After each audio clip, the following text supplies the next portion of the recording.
Bismillahirrahmanirrahim. Assalamualaikum warahmatullahi ta'ala wabarakatuh. Alhamdulillahi rabbil alamin. Wa sallallahu ala sayyidina Muhammadin wa ala alihi wa sahbihi wasallam, amma ba'du. Apa kabar semuanya? Semoga ada dalam perlindungan Allah subhanahu wa ta'ala, di dalam rahmatnya Allah subhanahu wa ta'ala, diberikan kesehatan, rezeki yang melimpah, uang yang banyak, karena rezeki itu belum tentu uang ya. Kemudian semoga yang sakit cepat lekas-lekas disembuhkan oleh Allah Subhanahu wa taala, yang sehat semoga bisa mendapat keuntungan dari kesehatannya, dan semoga kita semua ada dalam keadaan taat kepada Allah Subhanahu wa taala, wafat dalam keadaan husnul khatimah, amin. Baik, sekarang kita akan membahas Pak Ugroseno yang melucuti ketidakprofesionalan, saya katakan, Termul Coklat. Nah, ini bagi yang mengetahui bahwa negara kita ini adalah negara hukum, dan setiap langkah yang dipakai oleh para penegak hukum itu harus mengikuti aturan-aturan yang ada, maka kita tidak memerlukan ahli hukum untuk melihat kecacatan atau kerusakan yang dibuat oleh Termul Coklat ini. Yang saya maksud ya, bukan berarti kita itu mengecilkan para pakar hukum, bukan. Karena hukum di Indonesia itu dia bisa diakses oleh semua orang, aturan-aturannya itu, baik hukum pidananya atau hukum acaranya, baik hukum perdatanya atau hukum acara perdatanya, itu bisa diakses dengan baik. Dan setiap orang yang memiliki nalar yang baik, yang bagus, kemudian faham sedikit banyak mengenai prinsip berhukum sebagai suatu, katakanlah, social engineering, itu akan dengan sangat mudah melihat cacat yang dilakukan oleh para Termul Coklat ini. Siapa Termul Coklat itu? Yaitu yang sekarang ngurus urusan ijazahnya Jokowi itu. Nah, ini Pak Ugro akan mengatakan dengan tanpa basa-basi begitu ya. Ini bukan tuduhan. Beliau itu akan mengucapkan undang-undangnya, apa saja yang harus dilakukan tetapi tidak dilakukan, apa saja yang harus dipenuhi tetapi tidak dipenuhi. Inilah yang dikatakan berbicara dengan data. Sedangkan kita akan lihat para Termul itu, mereka cuma membenarkan saja apa-apa yang dilakukan oleh para Termul Coklat itu. Nah, ini bagi kita patut untuk disuarakan, karena pada akhirnya jika tidak disuarakan, maka kita itu membiarkan instansi negara yang seharusnya itu dipakai untuk menegakkan keadilan malah dipakai sebagai alat politik. Kita akan saksikan saja langsung ini Pak Ugroseno. Baik, terima kasih Mas Aiman. Ya. Jadi saya melihat ini penyidikan di aparat penegak hukum itu beda jauh sekali dengan penyidikan di rakyat bersuara. Memang nggak ada penyidikan di sini, Pak? Iya, tadi kan dijelaskan Pak Rifai ada pemeriksaan lapor, udah ada SP2 lidik, ada berkas dikirim dan sebagainya. Jadi kalau saya lihat perjalanan terakhir ini, sebetulnya laporan polisi Pak Jokowi, kemudian ada Andi Kurniawan, ada Lecumanan, satu lagi siapa, Pak Maret Kamis. Apa? Siapa? Saya lupa namanya. Terakhir 4 ya. Maret Sweken. Oh iya. Second ya. Second. Nah, Kamal Sweken. Ya. dengan terbitnya SP3, baik yang pertama Pak Egy Sujana, Damerul Bisantre, Pak Rismon, ya kan. Kalau kita baca pasal 79 sampai 84 saja, perkara ini sudah ditutup, case close. Nggak bisa dibicarakan lagi. Seharusnya ya. Karena? Lah, KUHP yang baru bicaranya seperti itu. Seperti apa? Loh, kalau sudah ada kesepakatan, semua pihak yang ditandatangani oleh pelapor, Ya. terlapornya ada berapa? 8. Bukan 1, bukan 2, bukan 3. Kemudian penyidik juga sudah tanda tangan, syukur-syukur ada penyelidik tanda tangan. Nah, kalau kesepakatannya sudah ditandatangani mereka bersama, ya kemudian dilakukan pencabutan laporan polisi. Bukan pencabutan orang satu-satu kayak mencabut uban, bukan. Semua LP itu dicabut sudah. Nah itu. Nah, setelah laporan polisi dicabut 4 itu, kemudian diterbitkan surat perintah penghentian penyidikan. Mungkinkah ini yang kemudian bolak-balik jaksa ke penyidik?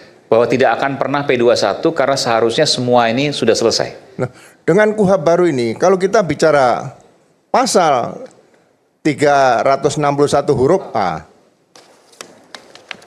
pada proses penyidikan dan penuntutan, ya perkara yang sudah terjadi sebelum hukum acara pidana itu diterbitkan, dilahirkan, itu menggunakan hukum acara pidana Undang-Undang 881. Nah sekarang RJ ini kalau kita mau bongkar nih, restoratif justice di Undang-Undang 881 diatur nggak?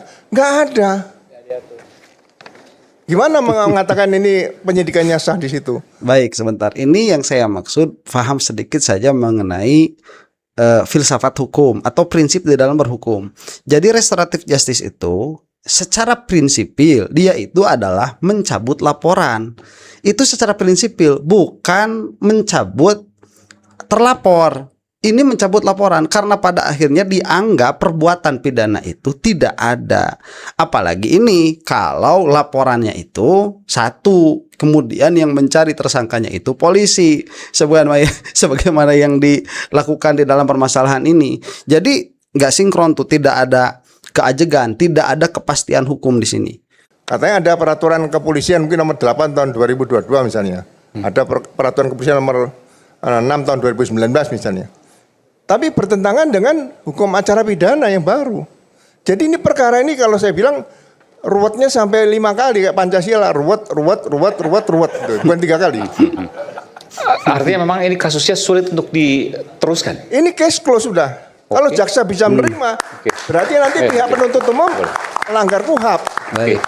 Coba lihat ya, ini juga salah satu penekanannya bahwa Pak Ugro ini membawakan dalil-dalil berupa undang-undang yang disebutkan.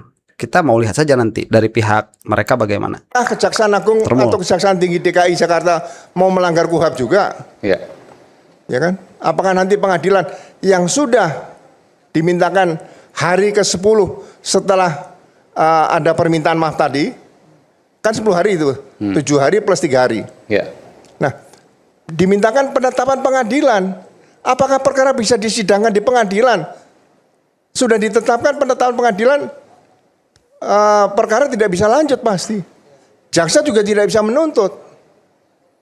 Jadi ini perkara ini memang benar-benar sulit kalau dikatakan mau dilanjutkan seperti Pak Rifai tadi katakan ini berkas dikirim lagi.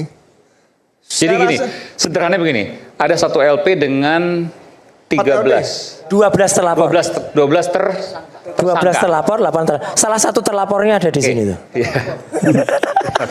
Ada satu LP laporan. Nah, satu LP dengan 12 terlapor yang kemudian menjadi tersangka semua ya. Ya oke, termasuk Bung Rizal juga, Mas Roy dan seterusnya. Nah, itu yang mana semuanya menjadi tersangka begitu. Tanpa ada jeda waktu penetapan tersangka, nggak ada, semuanya itu ditetapkan sebagai tersangka. Berarti secara prinsipil, secara filsafatnya begini,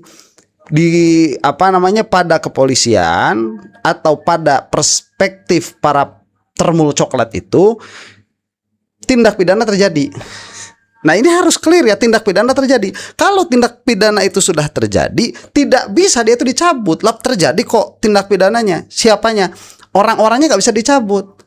Yang dicabut apa di sini? Lihat ya, ini pidana. Pidana itu permasalahannya antara warga negara dengan negara, bukan dengan individu. Makanya kalau misalkan di sini ada restoratif justice, yang dicabut itu apa? Tindak pidananya dianggap tidak ada. Kalau tindak pidananya dianggap tidak ada, maka semuanya ini bebas, selesai. Itu kita lihat ya nanti bagaimana respon para termul ini yang bukan coklat. Kalau ada satu yang di RJ, maka semua LP ini batal. Kurang lebih begitu ya. Seharusnya seperti itu karena sama perbuatan peristiwa pidana, Mas. Pasal 310, 311 itu tidak bisa ditersangkakan kepada 8 atau lebih dari 8 tersangkanya. perkalian 1 lawan 1 aja di KUHP pasalnya ada sendiri. Pengeroyokan juga ada sendiri pasal 170. Tidak bisa dikenakan 351, 352, 353 nggak bisa. Yungto saya tidak akan bicara mundur jauh ke depan, tapi dengan RJ ini sebetulnya perkara ini sudah ditutup masalah pencemaran nama baik dan fitnah. Nggak bisa maju lagi. Baik. Belum kalau kita bicara pasal 63 KUHP ya, yang lama tentang buku ke-1. Ya. Kalau ada pidana umum dan pidana khusus yang jalan. Ya, jadi mohon maaf saya kalau katakan saya berbeda tadi penyidikan di rakyat bersuara dengan penyidikan penegakan ini berbeda jauh. Ya, jadi jangan dibawa kita ke alam bahwa sudah ditunjukkan Di Polda. Di Polda, sudah di SP2 lidik, sudah diperiksa lapor. Pemeriksaan laboratorium forensik itu juga ada aturannya. Jadi penegakan hukum itu semua ada aturannya, tidak bisa saya nanya sendiri seperti itu. Saya mohon maaf loh ya. Itu yang bisa saya katakan malam ini. Itulah yang disebut dengan hukum acara ya. Dan di situ ada kepastian hukum dan kepolisian tidak boleh seenak mereka. Jadi bahasanya begini, tidak boleh ijtihad lah kalau di dalam fikih itu ya. Tidak boleh ijtihad. Itu harus melihat kepada keputusan-keputusan yang ada. Gak boleh. Saya ingat betul begitu kenapa orang yang suka humaniora itu akan sangat sulit masuk ke dalam hukum, karena humaniora itu berpikirnya kreatif. Hukum berpikirnya tidak kreatif tetapi harus berlandaskan atas peraturan-peraturan yang ada begitu. Jadi lebih mirip seperti eksakta kalau hukum itu. Dan yang kedua bagi saya mohon kalau bisa secara pribadi saya mohon pada Pak Rismon, apa yang pernah dikatakan waktu menghujat Pak Tito Karnavian, kan saya juga bagian dari Polri ini, ya. Kemudian Pak Krishna Mukti, kemudian satu lagi itu mohon juga kalau bisa diteliti kembali Pak apakah itu masih benar atau salah. Kalau memang itu salah penelitian sebaiknya juga mengajukan maaf kepada beliau, karena saya juga terpukul dulu saya merasa Pak Rismon hasil penelitian Jessica Wongso, ya. Itu masalah kopi cyanida itu saya anggap penelitiannya cukup bagus. Tapi kalau sekarang Pak Rismon aja meneliti sudah berubah seperti ini dan ada kekurangan karena menyangkut nama Polri, mungkin sebaiknya juga meminta maaf kepada Pak mantan Kapolri Pak Tito Karnavian yang sekarang Menteri Dalam Negeri, kemudian Pak Krishna Mukti dan satu lagi yang dari lapor. Itu saja. Terima kasih Pak. Oke, baik. Bagus ini ya. Jadi ini yang namanya berpikir konsekuen atau berpikir konsisten. Apabila Rismon itu sudah kembali dari seluruh penelitiannya, maka permohonan maafnya bukan sekedar kepada Jokowi tetapi kepada semua yang diserang berlandaskan penelitian yang sudah dihapus itu. Ada tidak dari Rismon? Nggak ada. Dalam pengertian berarti apa? Tidak ada pertanggungjawaban moral, tidak ada pertanggungjawaban ilmiah begitu. Yang ada hanyalah laporan sama Jokowi sama Gibran tuh. Sebelum Pak, ada mau sampaikan itu soal yang Jessica tadi, hasil lapor? Nggak penting. Kicep. Nggak relevan menurut Bung Rismon, nggak relevan. Oke. Nggak penting, nggak relevan. Takut sudah itu. Itu menunjukkan berpikirnya tidak konsisten. Ya, satu poin lagi tuh kurang. Si Momon. Oke, silakan. Jadi sedikit setengah menit aja. Oke. Ini persoalan masalah berkas. Jadi kalau bicara persoalan masalah berkas, KUHP yang lama ini 881 pasal 72 harusnya wajib tersangka ini mendapatkan BAP. Sampai detik ini kita tidak pernah dapat BAP sampai detik ini. Nah, ini kesalahan penyidik. 72 KUHP yang lama. Oke, 2 tuh ya. Itu pasalnya ada dikatakan seharusnya ada BAP. Sampai detik ini nggak ada BAP. Fakta tuh, kecuali nanti dibantah sama kepolisian. Oh ada, tapi dimasukin JNE gitu. Ada aja ini. Tuh, 2 tuh yang nampak di depan kita saja. 881. Itu wajib. Tapi sampai detik ini, terus apa yang mau kita pelajari? Oke, baik. Silakan Bung Rifai. Jadi mungkin sedikit mengomentari kalau misalnya berkas ini mungkin baru ke minggu kemarin dikirim, saya juga sebagai pelapor orang yang paling concern ingin cepat ini dilimpahkan, Pak, dalam posisi pelapor. Tapi saya juga harus objektif dengan melihat beberapa persoalan penyidik, misalnya sudah berkas disiapkan, ujuk-ujuk ada RJ 2 orang. Kan dirubah semua. Semua alat bukti mengarah ke mohon maaf, ke arahnya Bang Egy dan Bang Deayel kan harus dikeluarkan semua dari berkas. Oke. Iya dong, kan nggak mungkin dong alat-alat bukti yang memberatkan Bang Egy masih ada di perkaranya mau Jadi- Pak Roy misalnya kan nggak nyambung. Jawabannya tuh diedit lagi tuh ya. Mau tidak mau Oke. dikeluarkan lagi Pokoknya semua dua nama itu dirapikan dikeluarkan. lagi gitu. Sekarang nama Bang Rismon Udah dikeluarkan. lagi siap. Mohon maaf ada lagi Bang Rismon gitu ya. Makanya kemarin saya juga dalam posisi yang Nah, tapi makanya kemudian apa yang Sebentar. Nah, ini nih. Si Rifai ini bego. Ya. Ini kok malah mengatakan seperti berarti ya Rifai juga menegaskan bahwa kepolisian itu lebih mementingkan restoratif justice daripada taat kepada undang-undang. Apabila kepolisian ini tidak sanggup, ini saya kalau terima RJ-nya, ini saya akan melanggar undang-undang yang mana harus mengembalikan ini di dalam 14 hari, wajib itu. Setidaknya begini, sebentar, saya tunggu dulu karena ini gak bakalan selesai nih. Kalau saya terima sekarang, nanti semuanya harus dikeluarkan, harus dirubah lagi dan lain sebagainya. Saya mau limpahkan dulu ke kejaksaan begitu. Harusnya kan demikian, limpahkan dulu ke kejaksaan, diterima, udah. Berarti tidak ada kesempatan untuk restoratif justice karena habis waktunya. Nanti kalau dikembalikan lagi karena satu dan lain hal atas perspektifnya kepolisian yang termul coklat itu, Polda Metro ya saya katakan, itu dikembalikan lagi baru diterima. Bisa nggak nih dalam waktu 14 hari begitu? Kalau nggak bisa berarti sudah RJ ini tertutup restoratif justice, nanti saja di pengadilan begitu. Ya. Karena apa? Karena ada undang-undang. Ini bagus kan undang-undang wajib dikembalikan 14 hari itu supaya ini tidak menjadi permainan di antara polisi dengan para tersangka. Ya, menutup pintu itu. Karena kalau misalkan ini dibuka, jangankan dalam permasalahan ijazah ini, dalam permasalahan yang lain, ini tidak dilimpah-limpahkan kepada kejaksaan. Kan bisa terjadi negosiasi nih antara siapa? Antara kepolisian dengan para tersangka itu. Ini untuk menutup kemungkinan itu, makanya ditentukan 14 hari. Kalau misalkan sudah tidak mampu, limpahkan. Perkataan siapa ini Rifai ini, dia tidak berlandaskan undang-undang, tetapi berlandaskan kepentingan. Saya tidak mengatakan kepentingannya termul coklat di sini, tidak, tetapi kepentingan siapapun ini atas kepentingan. Karena berani untuk melanggar hukum acara demi untuk menerima restoratif justice. Begitu ya, yang mana dia yang diuntungkan sekarang RJ itu? Jelas mereka tuh, si termul-termul itu secara ruang publik. disampaikan oleh nanti Pak Ugro? saya jawab itu ya. Oke. Masuk lagi udah mau matang-matang ya. Apalagi beliau kan paling keras nih waktu itu. Kemarin juga saya mohon izin Bang, saya agak komplain gitu ya, kenapa harus dapat RJ lagi. Ya, tapi karena berkas udah matang nih. Tapi Pak Jokowi dengan legowonya, dengan sabarnya ya, Mas, saya juga kalau bisa tersangka lebih sedikit lebih bagus. Nggak ada beban gitu ya. Sehingga dia bongkar lagi semua. Apalagi yang beliau ini cukup banyak ahlinya. Ya, kurang keluar. Terus juga diperbaiki lagi semua. Jadi fakta-fakta ini juga membuat pekerjaan penyidik akhirnya jadi agak panjang. Nah, ya. dengan kata lain, fix termul coklat kepolisian itu yang mengurus urusan ini ya, nggak semua Polda Metro Jaya juga yang ngurus urusan ini, karena mereka itu lebih mementingkan kepentingan Jokowi, aturan Joko Widodo daripada aturan undang-undang.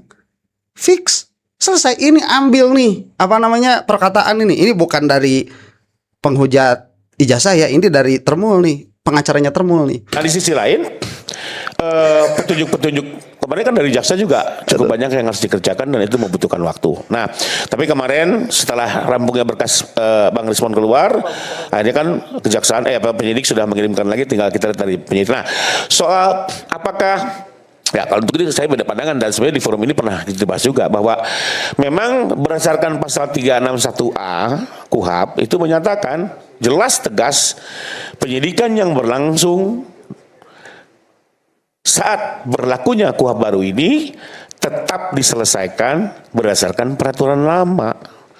Jadi kalau jenderal melihat ini dari KUHAP baru ya memang kacamatanya yang berbeda gitu. Karena jelas di 361 Kalau KUHAP baru harus selesai kasusnya.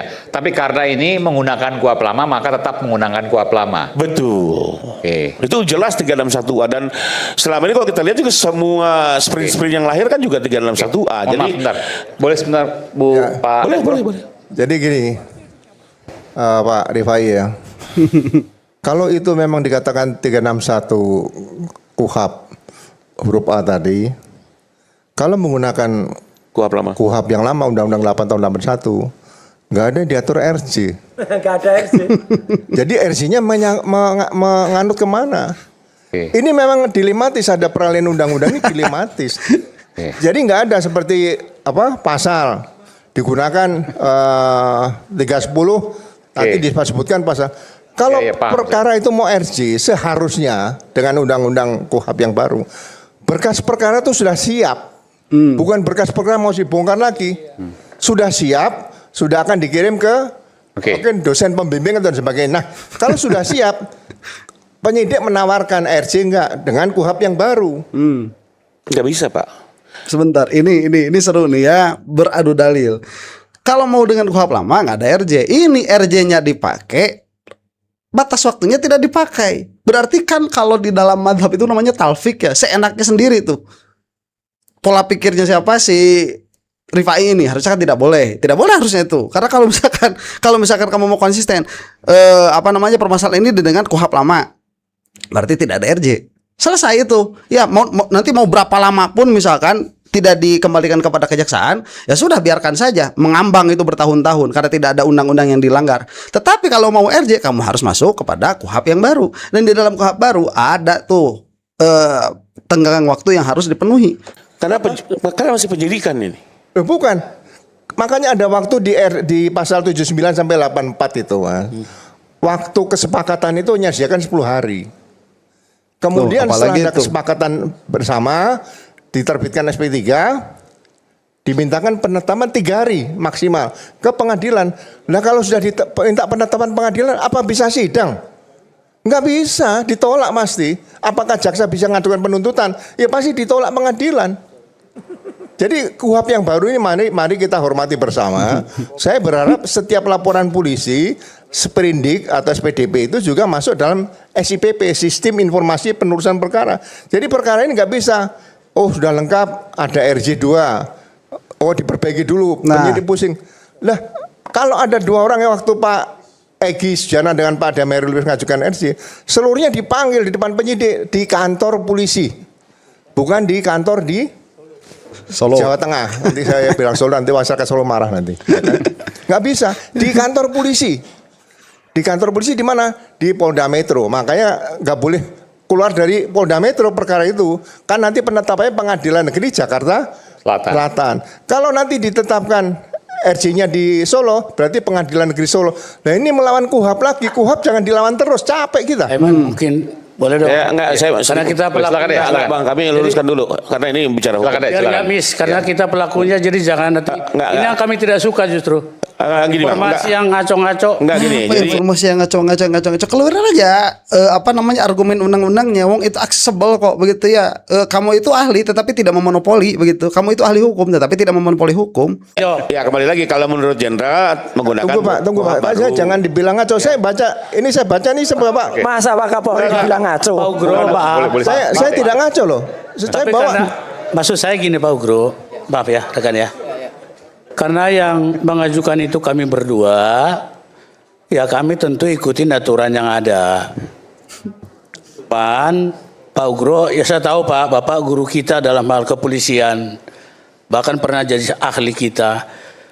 Kami ajukan Pak, saya terbuka orangnya. Itu restoratif justice difasilitasi oleh penyidik. Itu pengajuan kami. Kami tidak boleh masuk lagi ke dalam, mau ke KUHP lama, Perkap 8 2021 atau 79 sampai 83. Sebentar, itu permasalahannya. Penyidik di sini tidak mengikuti aturan-aturan yang ada. Kalaupun ada, tadi bahasa saya talfik, mencampurkan 2 madhab KUHP lama dengan madhab KUHP baru. Itu sudah pelanggaran dari awal. Makanya ini kan kita tidak berbicara sebagai kepolisian, kita juga tidak berbicara sebagai jaksa. Kita berbicara sebagai orang-orang yang memiliki akses terhadap aturan-aturan itu. Begitu. Jagir ini ahli hukum iya, tetapi dia tidak bisa memonopoli hukum. Lawang kita itu bisa mengakses undang-undangnya yang ada kok, sebagaimana dikatakan oleh Pak Ugro ini. Apalagi kalau misalkan yang berbicara di sini Pak Ugro sama Pak Jagir itu equal lah, begitu ya, sama-sama memiliki otoritas untuk berbicara mengenai hukum. Itu bukan wewenang kami, Pak. Jadi kalau kita katakanlah protes-protes ini adalah SP3 yang tidak sah, SP3 yang cacat dan sebagainya, menurut saya jangan ke kami, ya ke penyidik aja, dan ada upaya hukum.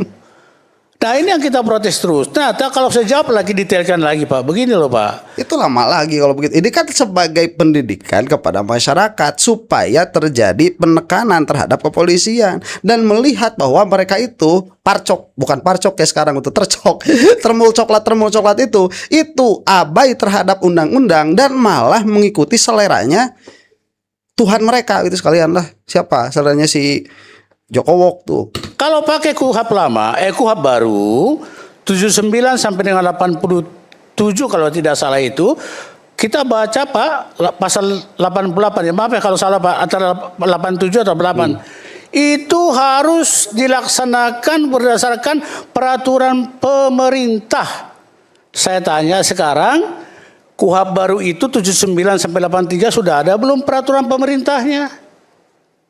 Belum. Kenapa ada Pak, RJ? sebentar Pak. Sebentar, Kenapa Pak. ada RJ kalau tadi nggak ada?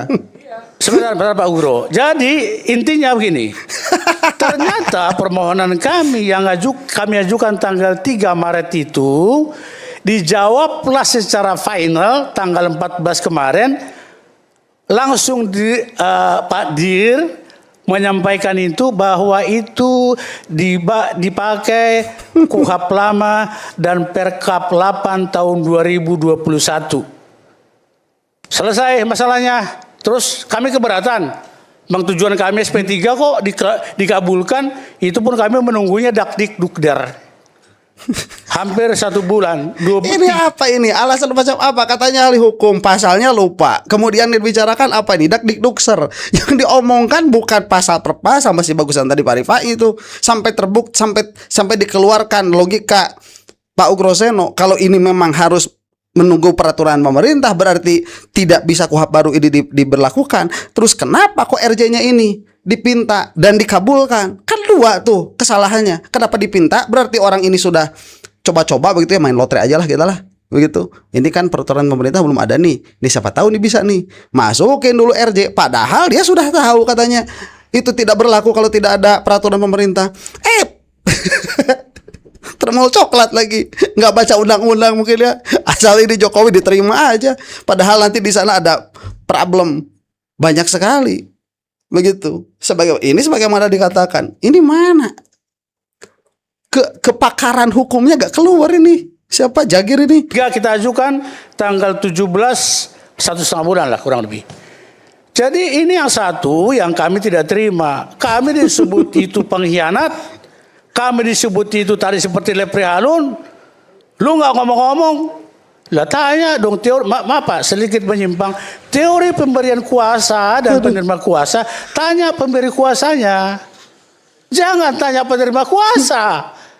Kalau saya terima kuasa aja dari siapa aja, yang penting tidak bertentangan dengan hati nurani saya toh. Begitu kita semua advokat. Jadi saya disebut pengkhianat membawa Risman ini ke lembah jurang. Hah? Makanya ya maaf kata saya mau sekali-sekali boleh dong. Selama ini lembut saya. Boleh dong saya tunjukkan diri saya siapa. Maaf kata. Jadi itu yang membuat kami. Terus omon-omon. Kemudian udah masuk kuburan jadi mayat. Zombie. Ini kan saya. Tersinggung juga saya. Dan kembali yang tadi Pak Ugro. Yang penting itu kami ajukan Pak. Kami ajukan prosedurnya semua ini. Dan kepada selain Pak Jokowi juga pelapor, ada 3 pelapor yang lain, kami juga sudah buat kesepakatan itu. Baik sudah, ini kan tidak ada respect ya dari Jagir terhadap Refli Harun, sudah kita bahas kemarin begitu. Katanya respect sesama advokat, tapi dalam permasalahan yang tadinya mereka itu ada di dalam gerbong yang sama, tatkala pindah permasalahan tidak ada, berarti kan ini bisa jadi maklar kasus, bisa jadi begitu. Dan Rismon nggak punya kemampuan untuk bayar Jagir. Dan satu lagi bahwa hal ini hanya menyatakan mereka itu apa? Mengatakan memang ini bermasalah, cuman kami diuntungkan begitu. Perkataan Jagir ini memang bermasalah secara hukum, tetapi kami diuntungkan dan jangan salahkan kami, salahkan Termul Coklat begitu. Ini dari kedua belah pihak tercok ini sudah salah. Demikian ya. Nah masih mau tercok diinjak-injak kayak gini? Bangkit dong lah, kamu itu pelayan masyarakat. Allahu ta'ala a'lam bishawab. Assalamualaikum warahmatullahi ta'ala wabarakatuh.